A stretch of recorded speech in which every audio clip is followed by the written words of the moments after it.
Vous écoutez RCJ Midi, son excellence Daniel Saada, l'ambassadeur intérimaire d'Israël en France, et Simon Serroussi, le porte-parole de l'ambassade, sont au micro de Rosa Méziane et de Malik Yetou. Bonsoir à tous, enfin bonjour à tous, moi je suis déjà en train de dormir. Alors, une émission spéciale, alors merci à RCJ de nous d'accueillir Malik Yetou et moi-même pour cette belle émission sur les accords d'Abraham. Alors les accords d'Abraham, un nom symbolique pour des accords qui le sont tout autant. Alors même si l'histoire gardera un mandat pour le moins tumultueux de Donald Trump, il aura réussi en fin négociateur à bousculer la stratégie géopolitique au Moyen-Orient, là où nombreux sont ceux qui pensaient que le statu quo était une fatalité après 50 ans d'immobilisme dans cette région complexe.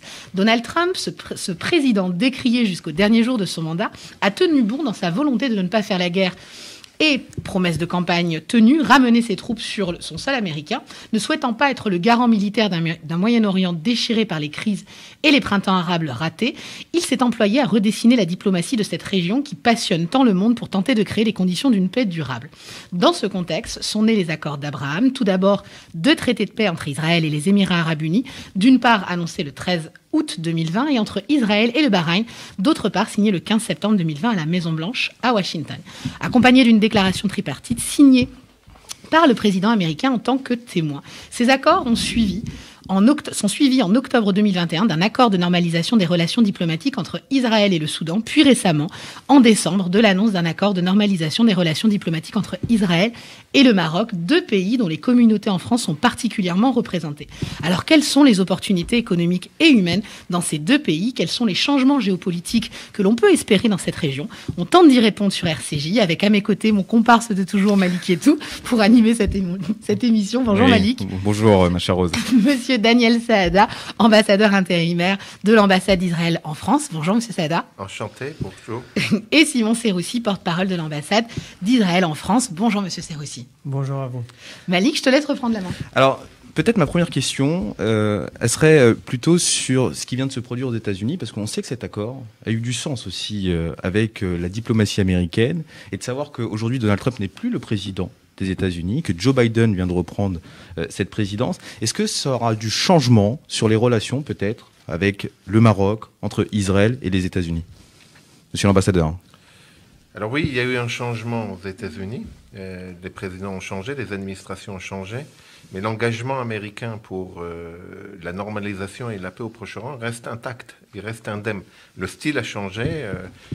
Rose a évoqué tout à l'heure le style très particulier du président Trump qui a provoqué, qui a pris à corps ce sujet du Proche-Orient et qui a voulu imposer avec le style que nous lui connaissions toute son audace et toute son énergie pour essayer de les obtenir, mais ils sont obtenus et les Américains sont absolument engagés pour les pérenniser et leur donner du sens. Et d'ailleurs, depuis leur signature, chaque jour qui passe, nous sentons très nettement qu'à la différence des accords que nous avons pu signer dans le passé avec nos voisins directs, je pense notamment à la Jordanie et à l'Égypte, les accords avec ces pays du Golfe ou avec le Maroc se remplissent chaque jour de contenu très concret et nous donnent le sentiment que c'est une véritable paix. Ce ne sont pas seulement des accords politiques qui sont signés pour des raisons stratégiques ou diplomatiques, mais il y a une véritable adhésion de la population. On le sent très nettement aux Émirats arabes unis, on le sent très nettement au Maroc. Je parle régulièrement avec mon collègue qui est en train de monter l'ambassade israélienne à Rabat. Il me raconte chaque jour l'enthousiasme qu'il rencontre sur place à tous les niveaux de la population, pas seulement du côté des élites et des officiels, mais chaque jour il rencontre de nouvelles franges de la communauté, de la population marocaine et l'enthousiasme qui est soulevé par ces accords avec Israël. Alors, monsieur l'ambassadeur, cet accord est un merveilleux accord, tout le monde l'entend. C'est vrai qu'en Occident, ou du moins plutôt, peut-être en Europe, je dirais, on n'a pas peut-être pris la dimension de cet accord. Et souvent, les journalistes et les politiques, ou même les analystes sur certaines chaînes d'information, sont venus apporter une analyse peut-être un peu trop critique sur cet accord, en expliquant que ce sont des négociations pour que le Maroc puisse obtenir une partie du Sud, que les États-Unis reconnaissent cette partie du Sud, le Polisario plus précisément, et que finalement c'était plus un échange, et que le président, enfin du moins le roi plutôt du Maroc, aurait envoyé un courrier au président Mahmoud Abbas pour lui expliquer qu'il soutenait encore la cause palestinienne. Est-ce que vous entendez ce type de critique ou d'analyse un petit peu franco-européenne? Je vais répondre. Je pense que tout accord de paix est basé sur des intérêts. Et c'est important. Afin que la paix dure, il faut qu'elle soit solide, il faut qu'elle soit basée sur des intérêts politiques, diplomatiques, économiques. Alors oui, dans cet accord de paix, les États-Unis ont reconnu la souveraineté marocaine sur le Sahara occidental. C'est un des éléments de cette paix. Mais je pense que pour comprendre l'importance d'un accord et voir s'il peut durer, il faut voir ce qui se passe après la signature de cet accord. Et comme l'a dit monsieur l'ambassadeur, on voit dès aujourd'hui un engouement au Maroc et en Israël pour cet accord de paix au sein des populations. Ce sont des peuples qui se connaissent très bien. Je rappelle que jusqu'à il y a très récemment, il y avait une énorme communauté juive au Maroc, une communauté qui existe toujours, qui est présente, qui est liée au roi, qui est très fière d'être marocaine, qu'elle soit au Maroc, en Israël, au Canada ou en France. On l'oublie souvent, mais Israël est peut-être la deuxième plus grande diaspora marocaine au monde après la France. Il y a entre 700 000 et 1 million de juifs marocains en Israël, et ils allaient déjà au Maroc avant cet accord. Je crois qu'il y a même des ministres qui viennent du Maroc, qui sont au gouvernement israélien, une dizaine, il y a 3 mois déjà. De nombreux ministres et hommes politiques très importants. Amir Pérez, notre ancien ministre de la Défense, Ari Ederi et d'autres sont nés au Maroc et ont gardé des liens avec le Maroc et sont très fiers d'être marocains. Et je pense que les échanges qu'il va y avoir, on parle déjà d'échanges dans le tourisme, dans l'agriculture, dans le high-tech, dans d'autres domaines, seront les garants de cet accord de paix. Et ensuite, pour juste rebondir sur le deuxième point que vous avez évoqué et l'aspect palestinien, il y a de nombreux pays avec lesquels nous entretenons des relations diplomatiques qui ont une position qui peut diverger de la nôtre ou de celle d'autres pays sur la question palestinienne, mais ça ne veut pas dire qu'on ne doit pas se reconnaître mutuellement, discuter, comme avec tous nos amis à travers le monde. Alors justement, on parlait des opportunités. Je voulais qu'on rentre un petit peu dans le détail, sans noyer nos auditeurs, mais dans ces accords, parce on parle beaucoup de ces accords sans forcément en comprendre le contenu. Alors au-delà forcément de la vision de paix qu'on souhaite entre chaque pays, on a visiblement une première convention donc sur l'exemption des formalités de visa, ce qui importait énormément. Ça c'est le premier volet. Un mémorandum d'entente dans le domaine de l'aviation civile, un autre dans l'innovation et le développement des ressources hydrauliques, également une coopération dans le domaine des finances et de l'investissement, permettant justement d'assainir un petit peu le volet douanier. Qu'est-ce que ça change concrètement pour les entreprises israéliennes et les entreprises marocaines? Est-ce que économiquement, on peut partir sur un partenariat durable et pourquoi pas l'explosion d'un certain nombre de startups? Je sais que Israël est particulièrement à la pointe dans ces startups aujourd'hui. Qu'est-ce qu'on peut attendre justement de ces accords? Vous savez, je crois que la réponse à votre question et à la question précédente est dans la terminologie que nous utilisons. Ce ne sont pas des accords de paix, ce sont des accords de normalisation. Pourquoi? Parce que c'était anormal de ne pas avoir de relation.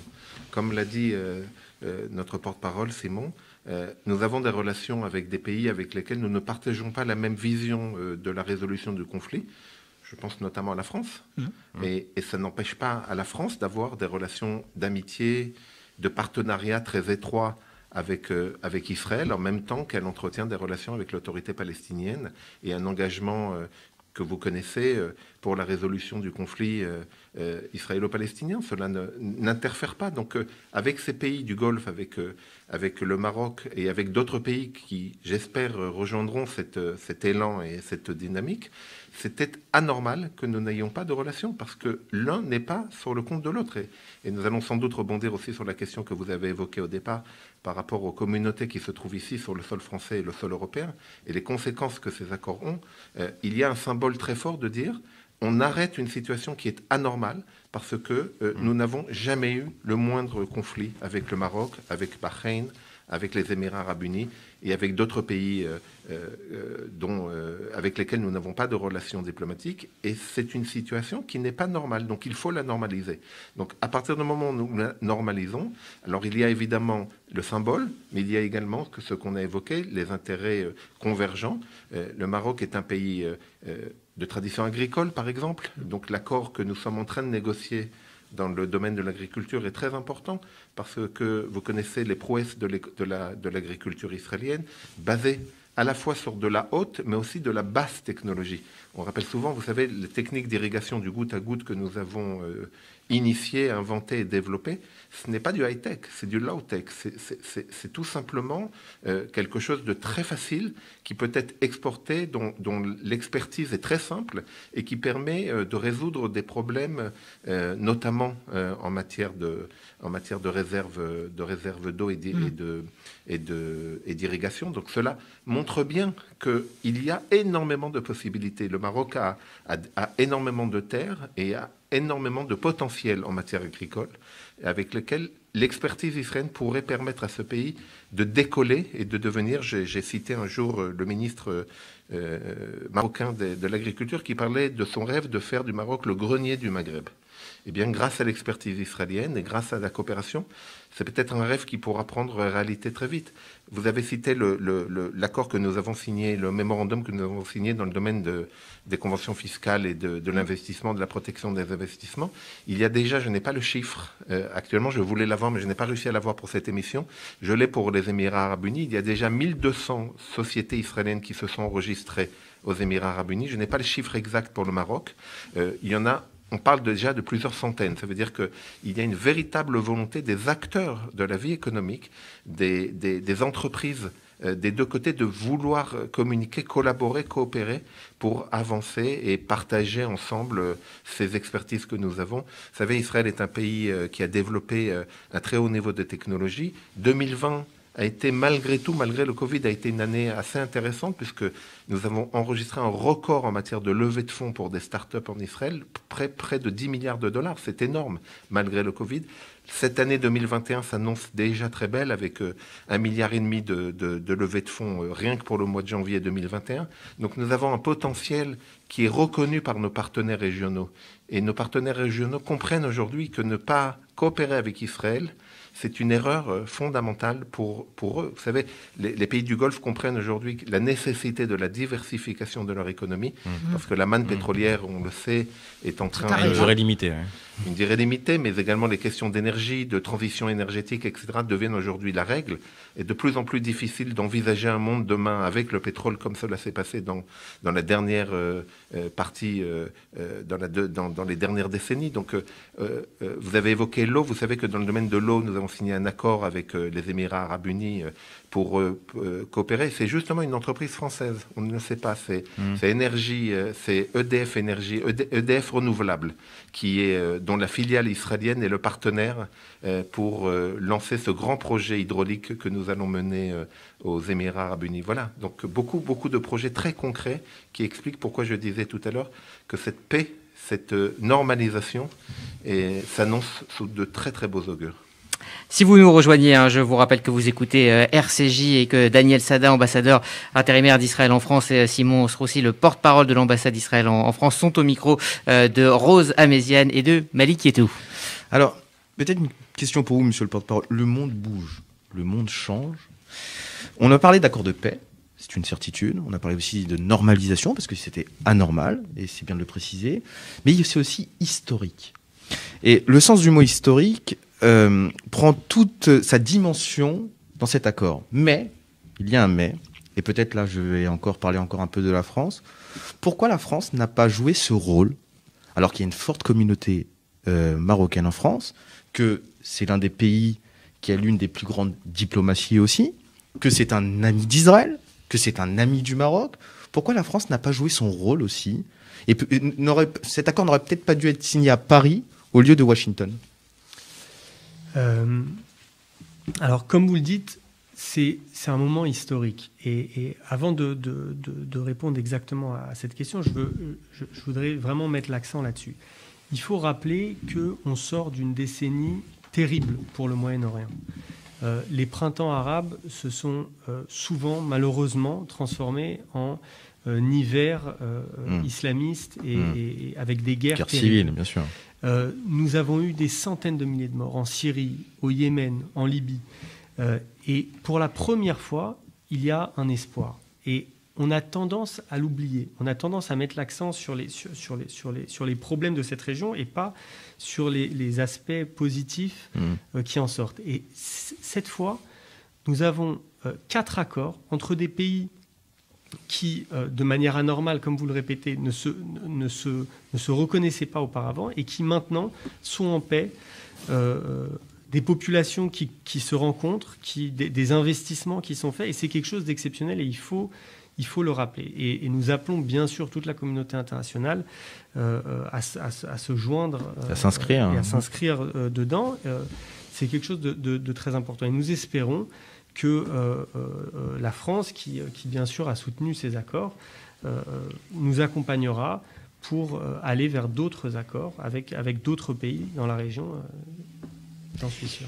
Mais qu'est-ce qui a fait que, au final, c'est un Donald Trump, alors qu'on sait, fin négociateur, businessman qu'il a pu être dans sa vie passée avant d'être président, qu'est-ce qui a fait, c'est pour un petit peu continuer sur la question de Malik, que lui particulièrement s'est saisi de cette question-là.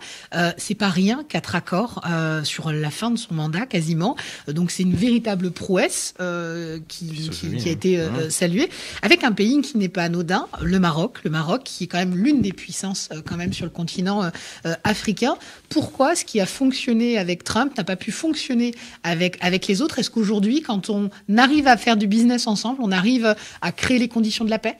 Alors, c'est quelque chose qui a été possible à un moment précis avec une administration américaine.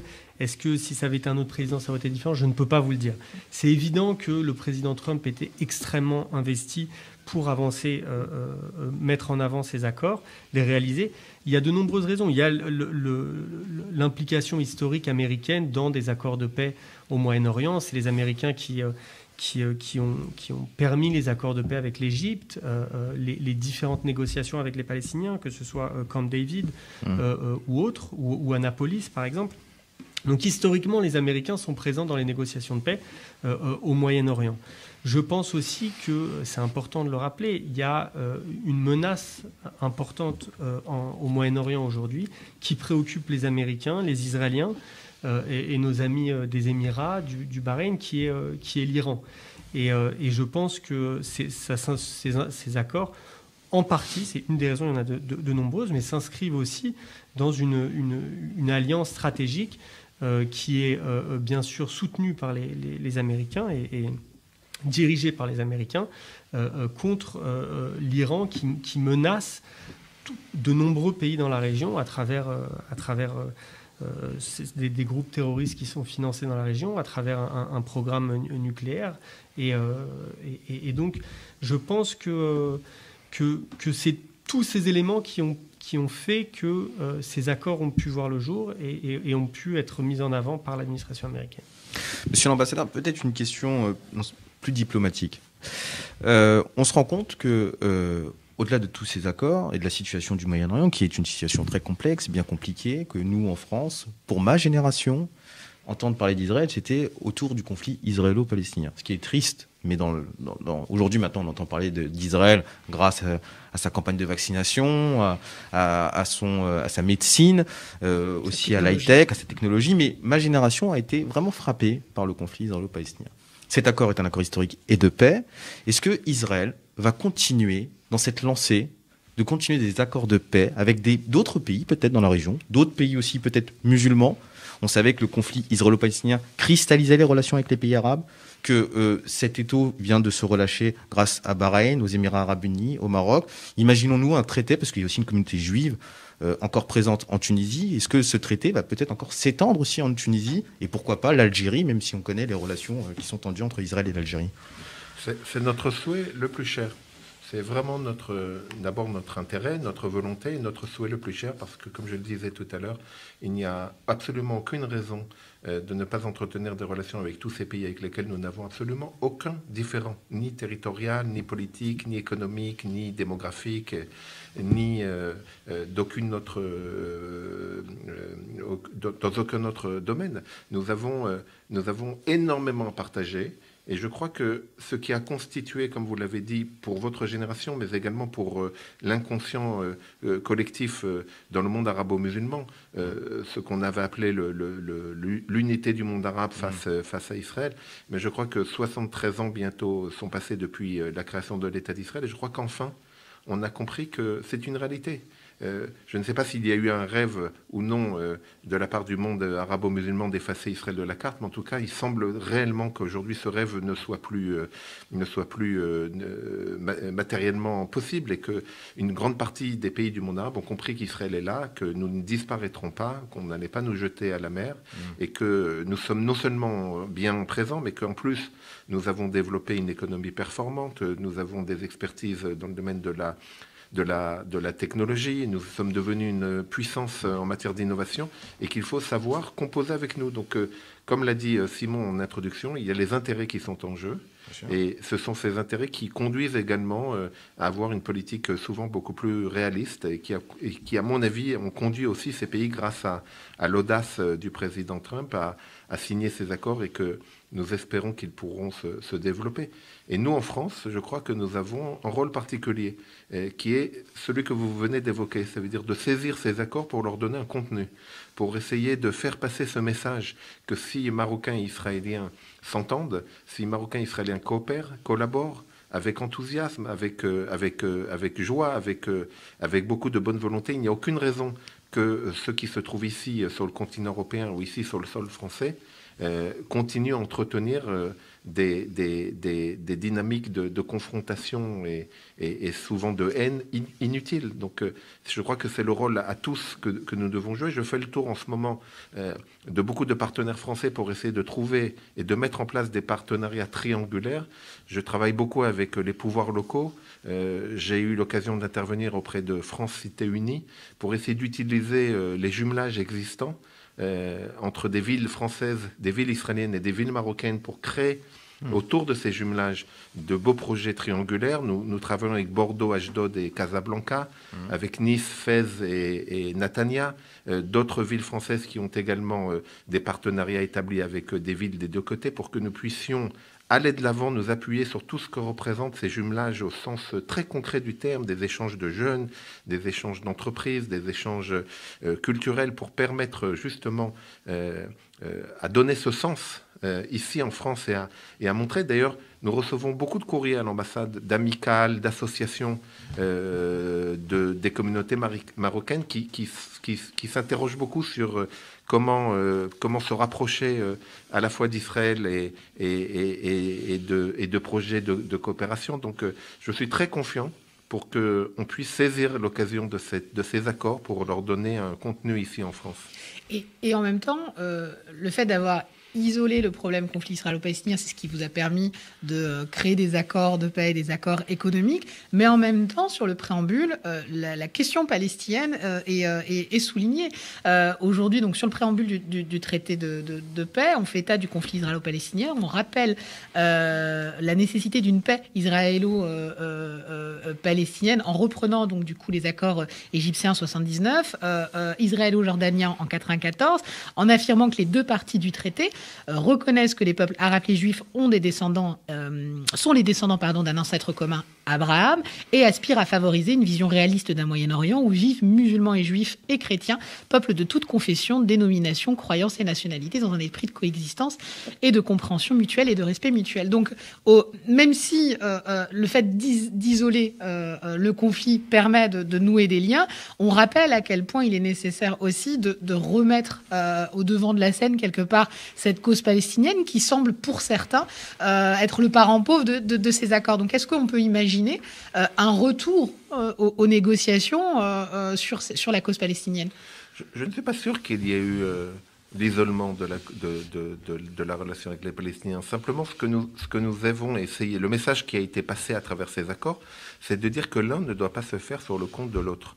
Ce n'est pas parce qu'il y a un problème persistant, parce que nous n'avons toujours pas résolu le problème avec notre partenaire palestinien, même si nous sommes depuis plus de 26 ans engagés dans un processus qui n'a pas encore abouti, mais qui donne chaque jour une réalité sur le terrain. Je rappelle souvent ce qu'on ne sait pas suffisamment, c'est qu'il y a une coopération entre l'autorité palestinienne et israélienne. Alors évidemment, il y a toutes les considérations politiques que nous savons, il y a encore énormément de divergences, il y a la question du Hamas qui a pris le pouvoir à Gaza depuis maintenant presque 15 ans, plus de 15 ans. Il y a encore énormément de difficultés à faire admettre par l'ensemble de la population palestinienne l'idée sur laquelle Oslo avait reposé, à savoir la reconnaissance de la légitimité de l'un par l'autre. Nous sommes toujours dubitatifs de savoir comment cette légitimité peut-elle être acceptée du côté palestinien lorsqu'on continue à encourager le recours à la violence, notamment avec les primes qui sont accordées pour les terroristes, notamment avec la question de l'enseignement et des manuels scolaires qui continuent à enseigner et inciter à la violence et à la haine, etc., etc. Donc il y a encore, je ne le nie pas, énormément de travail à faire. Nous sommes loin, c'est sans doute la raison pour laquelle le processus d'Oslo n'a pas complètement abouti. Mais il y a une coopération au jour le jour. Le problème palestinien, on dit souvent ici en France, en Europe, que nous avons oublié les Palestiniens. Absolument pas. Vous savez qu'au début de la crise du Covid, au début de l'année 2020, nous avons tout de suite pris l'initiative de coopérer avec l'autorité palestinienne dans la lutte contre le Covid, avant que le vaccin arrive. Et nous avons été salués, on ne le sait pas, ça n'est jamais arrivé, mais nous avons été salués par le secrétaire général de l'ONU, qui, au mois de mai, a rendu hommage à la coopération entre Israël et l'autorité palestinienne pour essayer de prévenir autant que possible l'extension de la contamination, parce que nous savons que nous sommes imbriqués les uns avec les autres. Nous n'avons jamais envisager de régler la question du corona en Israël sans la régler du côté palestinien. Nous savons que c'est un leurre, c'est une chimère. Ils sont à nos côtés. Nous ne pourrons jamais... la pandémie est mondiale et encore plus régionale, donc à plus forte raison sur le terrain. Et pourtant, médiatiquement, c'est l'inverse qui est arrivé en France. On a beaucoup parlé des polémiques avec un vaccin qui ne serait pas parce qu'on cherche toujours des poux. Même quand on n'a pas de cheveux. Oui, même quand on n'a pas de cheveux. Donc, c'est un peu ça. Vous savez, la question du vaccin, vous me donnez l'occasion d'en parler, c'est très simple. Lorsque nous avons d'abord fait preuve d'anticipation. Vous savez, il y a beaucoup de miracles en Israël. Mais le vaccin, la vaccination, c'est pas un miracle. C'est le résultat d'une véritable politique de prise de risque et d'anticipation, parce que le gouvernement israélien, dès le mois de mai, alors que le laboratoire Pfizer n'en était qu'à la phase 2, ça veut dire qu'il n'avait pas encore passé la phase 3, nous avons investi et nous avons fait le choix d'investir et de signer un accord de préemption des doses avec ce laboratoire. S'il n'avait pas atteint la phase 3, c'était de l'argent investi pour rien. C'est un risque politique, un risque financier, un risque scientifique que l'État d'Israël et le gouvernement et le Premier ministre ont pris. Donc l'approvisionnement que nous avons aujourd'hui, j'ai entendu certaines personnalités dire que nous avons vendu les données personnelles de nos citoyens. C'est une aberration et c'est un mensonge. En ce qui concerne les Palestiniens, nous avons proposé aux Palestiniens de s'associer à nous dans les négociations avec Pfizer dès le mois de mai. Mais notre partenaire palestinien préférait le Sputnik. Ils ont préféré négocier avec les Russes parce que, semble-t-il, ils pensaient que les Russes leur feraient cadeau des vaccins, ce qui n'a pas été le cas. Donc voilà pourquoi les Palestiniens se sont retrouvés sans vaccin, malgré le fait que nous avons essayé de les associer dans notre démarche vaccinale dès le départ. Nous avons envoyé des doses autant que nous avons pu le faire, mais nous sommes évidemment limités à la fois commercialement et à la fois scientifiquement, parce que nous n'avions pas les moyens nécessaires.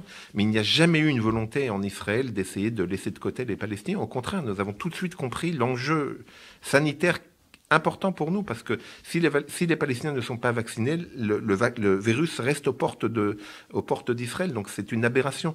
Or, un pays comme le mien qui a tant investi, on a encore vu tout à l'heure des images merveilleuses du retour à la vie dans les rues de Tel Aviv, et qui nous fout tous rougir d'envie. Qui nous donne envie, exactement. Alors, on s'est posé la question de savoir si on allait aller à Tel Aviv pour danser, mais...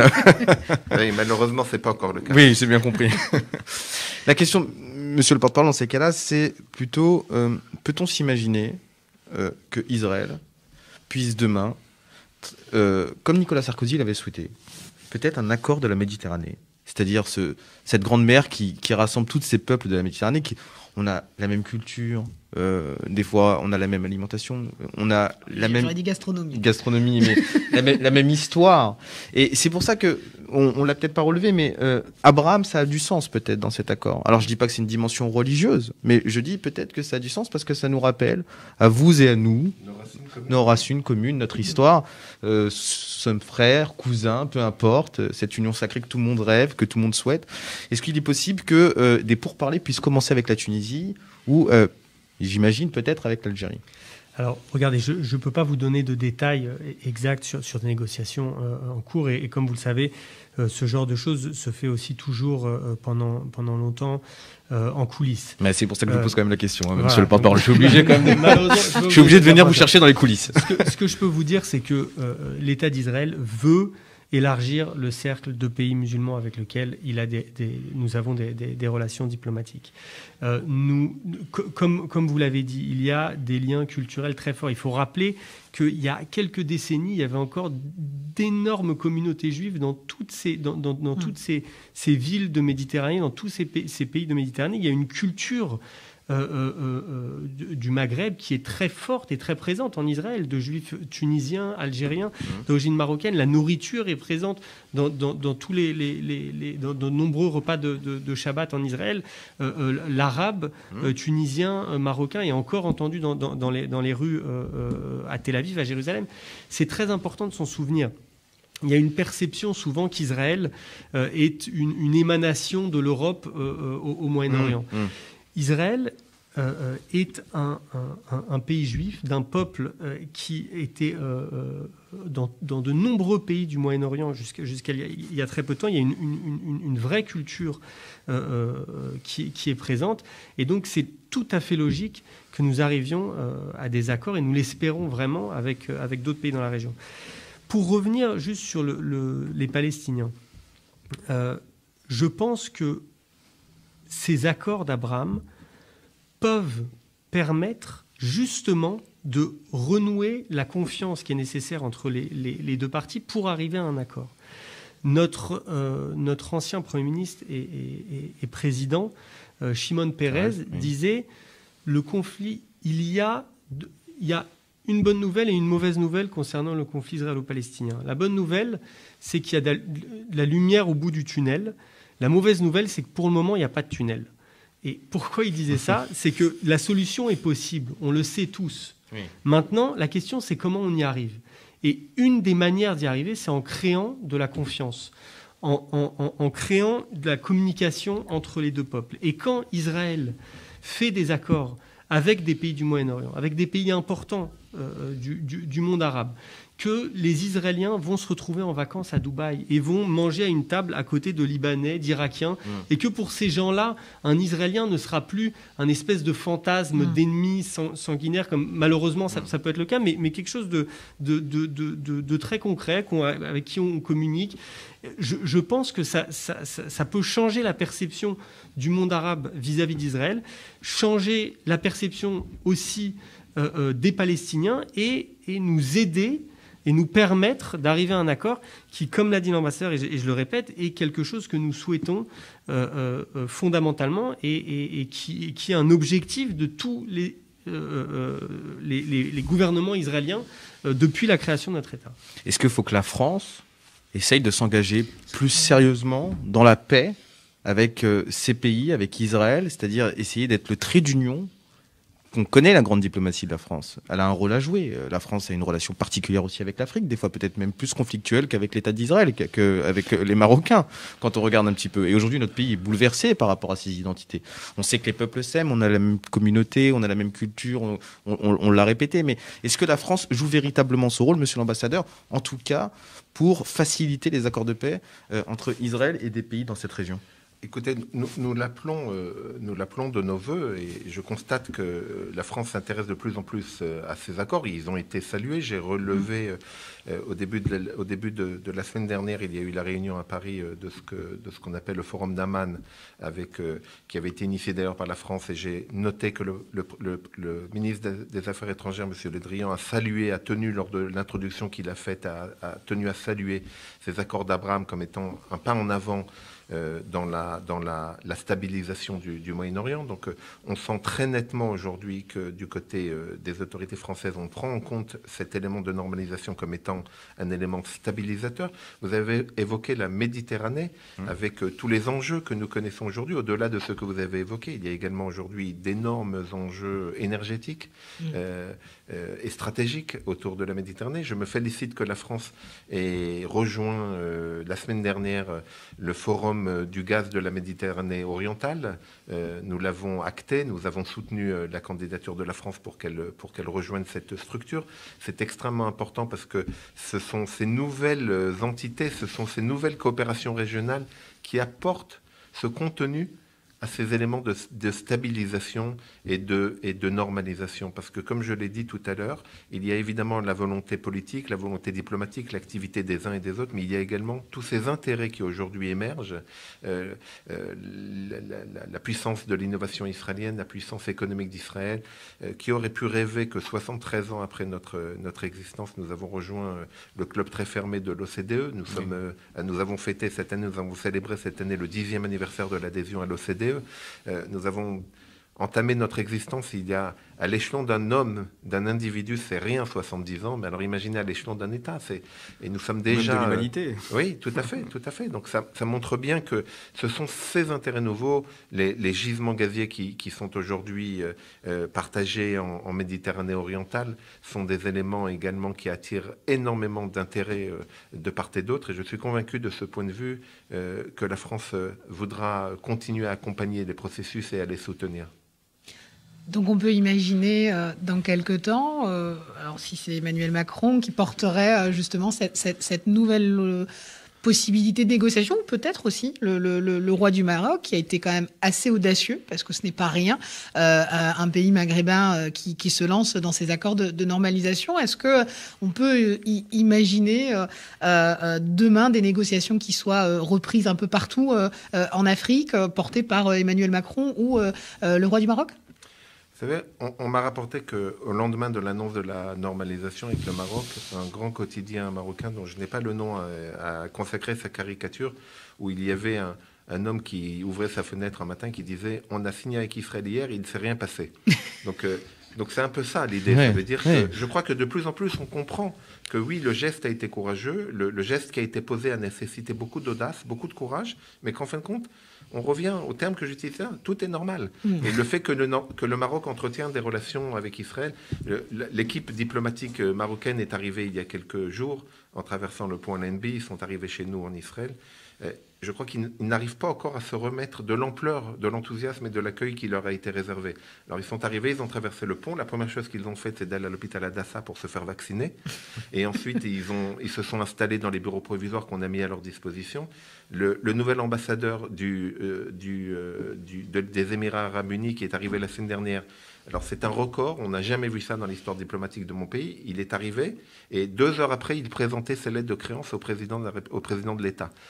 Jamais un ambassadeur n'a présenté ses lettres de créance le jour même de son arrivée, avec la pompe et l'éclat que vous pouvez imaginer. Il est la coqueluche des médias en Israël. Il n'arrive plus à tenir la demande d'interview, la demande de présence dans des événements. Il y a un enthousiasme extraordinaire. C'est normal, mais en même temps, il y a un engouement. Oui, il y a un engouement des deux côtés. Vous savez, mon collègue qui est à Abu Dhabi me dit exactement la même chose. Aujourd'hui, pour vendre des fruits et des légumes israéliens, le meilleur moyen, c'est de mettre un énorme drapeau d'Israël devant l'étal. Et là, vous avez l'assurance que tous les clients viendront les acheter. Exactement le contraire de ce qu'on fait en France. Ici, on est obligé d'utiliser des subterfuges pour ne pas marquer l'origine, parce que sinon, vous allez avoir... du boycott. Vous allez avoir des militants d'organisations dont je ne citerai pas le nom qui vont se précipiter pour essayer de provoquer des... Voilà, donc c'est exactement le rôle qui est le nôtre ici en France. Je le répète inlassablement à tous les interlocuteurs que je rencontre. Je crois fondamentalement qu'il faut utiliser ces accords d'Abraham, il faut utiliser ces accords de normalisation pour faire passer ce message de l'inanité totale de la haine d'Israël dans les populations arabo-musulmanes ici en France. Okay. Daniel Sadal, l'ambassadeur intérimaire d'Israël en France, et Simon Straussier répondent depuis plus d'une demi-heure au micro aux questions de Rose Améziane et de Malik Yetou. On va devoir conclure cette émission exceptionnelle. Je vous laisse une dernière question à monsieur l'ambassadeur et à monsieur le porte-parole. Alors, ce sera pas une question. Ce sera peut-être une déclaration très rapide. Ah bah, je vous en prie. Je vous remercie en tout cas d'avoir répondu à nos questions sur RCJ et merci beaucoup RCJ d'avoir organisé cette émission. On va pas revenir sur le passé, nous sommes des gens de l'avenir et nous souhaitons vous dire encore avec le fond du cœur que nous sommes très ravis de cet accord et nous souhaitons, nous en tout cas moi et Rose Améziane, continuer à participer à cet amour entre les peuples parce que nous sommes des amis de l'humanité et que personne ne pourra nous empêcher de le faire. Exactement. Merci pour ce moment d'échange. On avait eu la chance de l'avoir plutôt en coulisses, ce moment d'échange. Aujourd'hui, on le fait au micro de RCJ. C'est un vrai plaisir. Et effectivement, on est ravis avec Malik Yetou de pouvoir participer aussi à ces ponts qui sont créés entre les peuples. Et je donne la parole à notre directrice d'antenne, Sandrine Seban.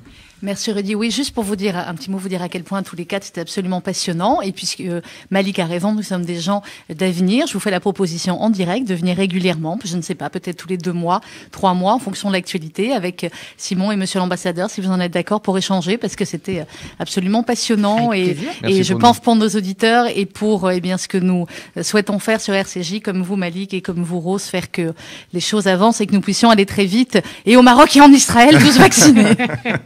Merci beaucoup, monsieur l'ambassadeur. Merci Simon. À vous. On est très heureux d'avoir eu cet échange et voilà, on a une invitation, donc on va le pérenniser avec le plus grand plaisir. Avec grand plaisir. Merci de votre engagement à chacune et à chacun d'entre vous. Merci à vous. Merci beaucoup. Merci à tous les 4 d'être venus et d'avoir donc dialogué. Vous écoutez RCJ, il est 12h58.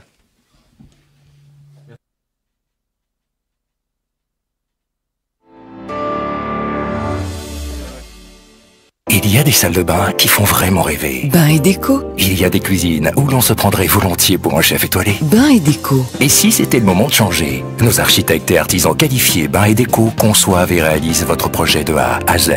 Des produits avant-gardistes, des marques prestigieuses.